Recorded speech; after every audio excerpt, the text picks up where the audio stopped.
जय हिंद बच्चों। चलिए आज हम लोग इस वीडियो में क्लास 8 का जो प्रश्नावली 8.2 है बिहार बोर्ड का जो मैथ है उनके सभी प्रश्नों को सोल्व करेंगे। देखिए पहला सवाल जो कह रही है, निम्नलिखित एक पदी युग्मों का गुणनफल ज्ञात कीजिए। गुणनफल मतलब गुना होता है, गुना करना है। जो देखिए सवाल दिया है उसको गुना करना है, ठीक है। तो चल देखिए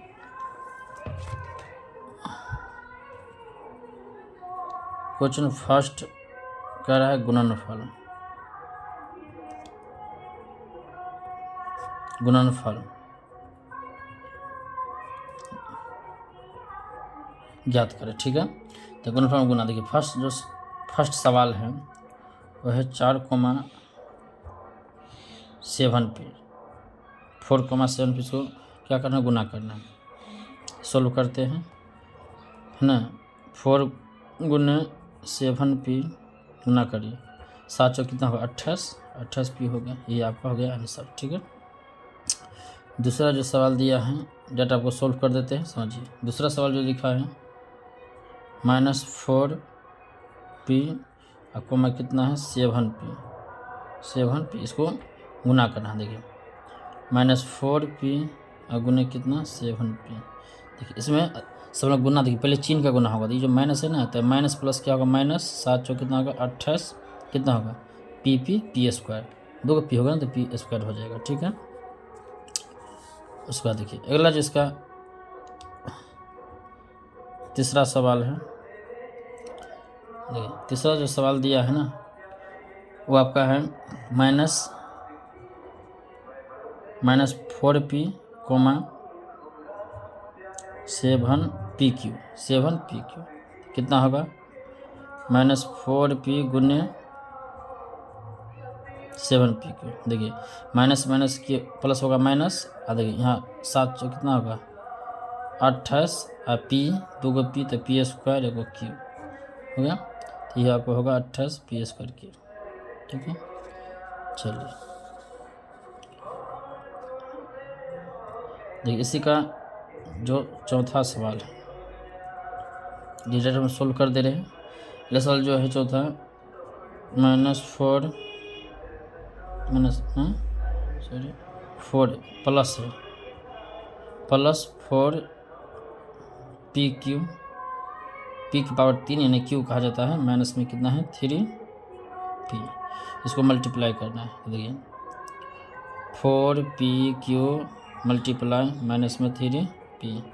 देखिए पहले चिन्ह का माइनस प्लस माइनस है ना, 4 तिया 12, p कितना हो गया, इसमें p3 है, एक रहता है, हर हमेशा रहता है, तो कितना होगा 4 हो गया, हो गया। पाँचवा सवाल इसका पाँचवा जो है 4p, 0 कितना हो गया 4p गुने 0। तो देखिए आपको पता है किसी भी संख्या को अगर 0 से गुना करें तो क्या होगा, वो 0 आंसर हो जाएगा, हो गया आंसर, ठीक है। तो हो गया प्रश्नावली एक का सवाल पूरा हो गया सवाल, बस गुना करना था, ठीक है। चलिए दूसरा जो सवाल है क्वेश्चन है, देखिए दूसरा सवाल क्या कह रही है। देखिए दूसरा सवाल में है, निम्नलिखित एक पदी युग्मों के रूप में लंबाई एवं चौड़ाई रखने वाले आयतों का क्षेत्रफल ज्ञात कीजिए। देखिए क्षेत्रफल इसमें कुछ सवाल है, तो यहाँ देखिए यहाँ पे सवाल है, यहाँ p है और यहाँ q है, ठीक है। और यहाँ आपका है ना 10m है और 5n है।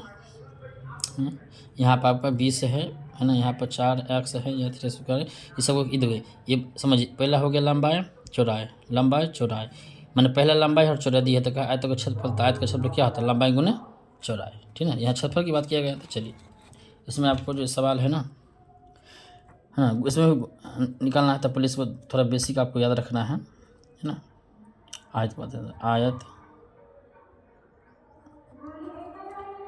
आयत का क्षेत्रफल क्या होता है, लंबाई गुने चौड़ाई, है ना। इसको आप L गुने B भी बोल सकते हैं, ठीक है। लंबाई गुने चौड़ाई निकालना है, ठीक है। अब आयत का परिमाप भी होता है, लंबाई परिमाप से मतलब नहीं, बस सब आपको समझना है कि आयत का क्षेत्रफल लंबाई गुने चौड़ाई होता है। क्यों?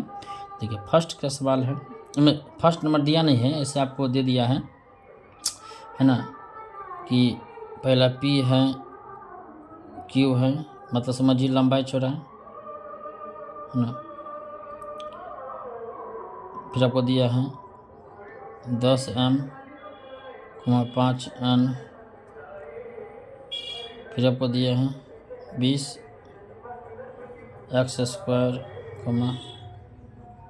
5y² है। फिर आपको दिया है 4x, 3x² है। उसके बाद आपको दिया है 3mn, 4n, ठीक ना। तो ये आपको सवाल दिया है, बराबर इसको सोल्व करते हैं। समझिए ये लंबाई चौड़ाई, लंबाई चौड़ाई, लंबाई चौड़ाई, लंबाई चौड़ाई, लंबाई, सब लंबाई और चौड़ाई दिया गया, ठीक ना। तो निकल आयत का क्षेत्रफल। तो पहला चलिए फर्स्ट स्टेप में चलते हैं, इसको सोल्व कर लेते हैं पूरा, है ना। आयत का क्षेत्रफल क्या होगा, लंबाई गुने चौड़ाई, तो लंबाई कितना हो गया P और Q, P गुने Q और क्या हो गया P, ये आंसर हो गया, ठीक है। चलिए दूसरा, ये हुआ आपका पहला सवाल, ये दूसरा सवाल हुआ, ये तीसरा हुआ, ये चौथा हुआ और ये पांचवा सवाल हुआ, पांचवा सवाल हुआ, ठीक है। चलिए इसमें निकालते हैं, यहाँ से गिर दीजिए, इसमें निकालना है आयत का क्षेत्रफल, आयत का क्षेत्रफल क्या होगा, लंबाई गुने चौड़ाई। देखिए इसमें लंबाई कितना है 10m, देखिए 10m, चौड़ाई कितना है 5m, 10 पंच 50 mm, 50 mm हो गया आंसर, इसका भी आंसर निकल गया। चलिए इसमें इसका निकालते हैं, आयत का क्षेत्रफल है ना, लंबाई गुने चौड़ाई, लंबाई कितने है, देखिए इसमें लंबाई कितना है 20x² और गुने चौड़ाई कितना है 5y², 20 पंचे कितना हो गया 100 हो गया आंसर, इसका भी आंसर निकल गया। चलिए इसमें निकालना है आयत का क्षेत्रफल, क्या होगा फॉर्मूला, लंबाई गुने चौड़ाई। देखिए लंबाई कितना है इसमें 4x और गुना कितना है 3x², गुना कर दीजिए, 4 तिया 12x, यहाँ पे 1 है यहाँ 2, तो क्या होगा 3, 12x कितना हो गया आंसर आपका, ठीक ना। चलिए एक यहाँ है, तो चलिए सवाल को थोड़ा नीचे बना देते हैं, क्या है जो दिया था आपको 3mn, 4np, ये सवाल जो यहाँ पे दिया है ना, सवाल यहाँ पर है, ये सवाल है, इस सवाल को हम यहाँ सोल्व कर दीजिए, ठीक है। तो इसमें भी क्या निकालना है आपको, आयत का क्षेत्रफल है ना, लंबाई गुने चौड़ाई। देखिए लंबाई कितना है आपको 3mn और गुना चौड़ाई कितना है 4np, गुना करें 4 तिया कितना हो गया 12mn²p है ना, ये आपका हो गया आंसर, है ना। तो ये हो गया है ना, प्रश्नावली 8.2 का कितना है फर्स्ट क्वेश्चन और सेकंड क्वेश्चन भी पूरा सोल्व हो गया, ठीक है। अगर वीडियो आपको अच्छा लगा हो तो वीडियो को सब्सक्राइब जरूर कर दीजिएगा और शेयर जरूर कर दीजिएगा, ठीक है।